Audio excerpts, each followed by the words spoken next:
Цусд сувг үзүүлж бай.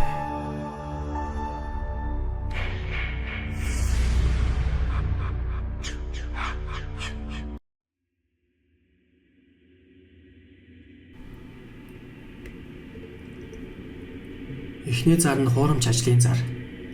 Гарчин дээрээ зойрын өрөөг цэвэрлэх залуу хүн хайж байна гэсэн аж. Тайлбар дээр нь сайн уу, манай зойрын өрөө том хэмжээтэй бөгөөд тэнд цэвэрлэх шаардлагатай олон тооны эд зүйлс байна. 16-аас доош насны хүн байвал сайн байна. Би цагийн $20-оор цалинжуулна.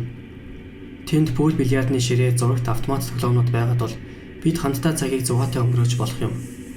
Ер нь хүсэхгүй бол заавал бүхэл цагийн турш ажиллаад байх шаардлагагүй. Хэрвээ унаагүй бол би очиод авч болно. Над руу аль болох хурдан имэйл явуулна. Залруулга. Би илүү ихийг төлмөөргүй байгаад бол зөвхөн 16-аас доош насны хүнийг л ажилуулна. Энэ зарыг Дэвид Ловин гэвч хүн байршуулжээ. Тэрээр хүүхдийн эсрэг бэлгийн хүчирхийллийн 88 удаагийн үйлдэлтэйгээр баримтлагдсан байна. Тэрээр энэхүү зараараа 13 настай нэг хүүг барих шахсан гин. Аз болж тэр хүү түүний дорлогүй үүднийх нь ойролцоогоос буцаа зүгтаасан аж. Учир нь түүнийг хаалга руу ойртож очооч үгүй байхад өнөө хэр хаалгаа нээгээд түүн рүү аимшигтай ширтэн хүлээж зогссон гин. Дэвид бүх насаараа хоригдох ялаар шийтгүүлсэн аж. Дараагийн зар нь хүүхэд зан гэсэн арчигтай. 6 настай жирэмсэн, гэхдээ хүүхэд өсөхгүй байна. Мөнгөөр юм уу харт амхиар наймаалцсан. Гарцаагүй цагаан ирсэн, хям дүн санал болгох хэрэггүй, мөн тоглох хэрэггүй. 6 дугаар сард нэг эмэгтэй ийм зар байршуулж төрөөгүй байгаа хүүхдээ мөнгөөр эсвэл харт амхиар хөдөлгөх санал тавьжээ. Атланта хотын цагдаа нар энэ хүү зарын талаар 100 гомд хүлээж авсан байна. Хэдийгээр цагдаа нар Facebook пэйжээрээ дамжуулан энэ хүү зарыг маш сэтгэл түгшмээр сэжигтэй гэж мэдээсэн ч ямар нэгэн хууль зөрчигдөөгүй байв. Түүнчлэн энэ зар үнэхээр үнэн эсхийг тогтоох хангалттай мэдээлэл тэдэнд байгаагүй яаж.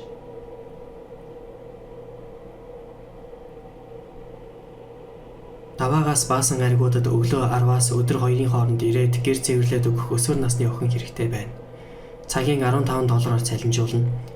Тавилга эд хогшлын тоос арчиж, угааж, хог шүрдэж, цэвэрлэгээ хийж муур хооллох ажил юм.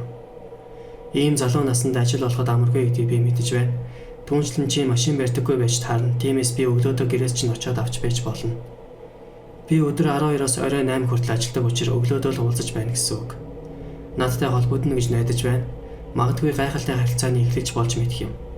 Илүү тодорхой зүйлсийг мэдхийг хүсвэл залгаж мессеж бичих эсвэл имэйл явуулна. Craigslist-ээс энэхүү зарыг олсон охины ээж нь үүнийг сэжтэй гэж үзсэн тул цагдаа руу мэдэгдсэн аж. Ингээд зарын эзнийг илрүүлсэн бөгөөд тэр нь урд нь бас хууль бусдаар тавиад баримтлагдаж байсан Фил Лунаг ихчитгэхэд байж таарсан гин.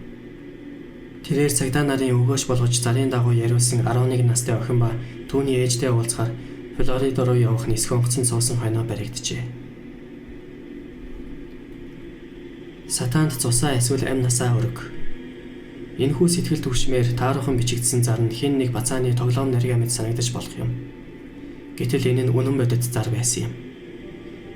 Зарын эзэн ухаангүй үйлдэл хийж уулзал болох газар ба цагийг хэн бүхэнд харагдахаар ил тод тавьж үлдээсэн байсан тул цагдаа нар тэрнийхэн дагуу очиж цугласан хүмүүсийг тэр дорн барьсан байна. Тэнд нийт 4 эрэгтэй байсан бөгөөд бүгд бие ил гаргасан хар өнгөтэй этгээд хачин нөмрөөд газар дээр хүний цусаар зурсан 5 хушууг тойрч сууцгаасан байсан гин. Тэдний бүгдийг нь баривчилжээ.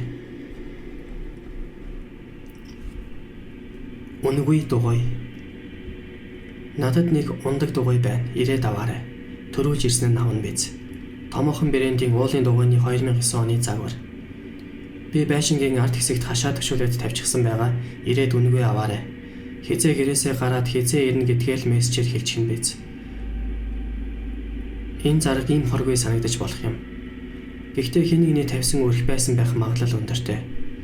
Нэг өсвөр насны хүүхэд зарын эзэнд мэдээлэлгүйгээр бичигдсэн хаягаар нь явж очиход өнөөх байшин нь хүн амьдардаг гэсэн шинжгүй орхигдсон байшин байснаас гадна арт талд нь ямар ч ундаг дугуй харагдаагүй. Мөн түнчлэн байшингаас ойролцоох бут хүртэл дэгээдэж унгах зориулалттай бололтой утас татсан байсныг олж харжээ. Хэдий баттай мэдэгдээгүй ч энэ нь сэжиг аваагүй хэн нэгийг алж машиныг нь гулгайлах сэтлэр тавьсан занга байсан бололтой.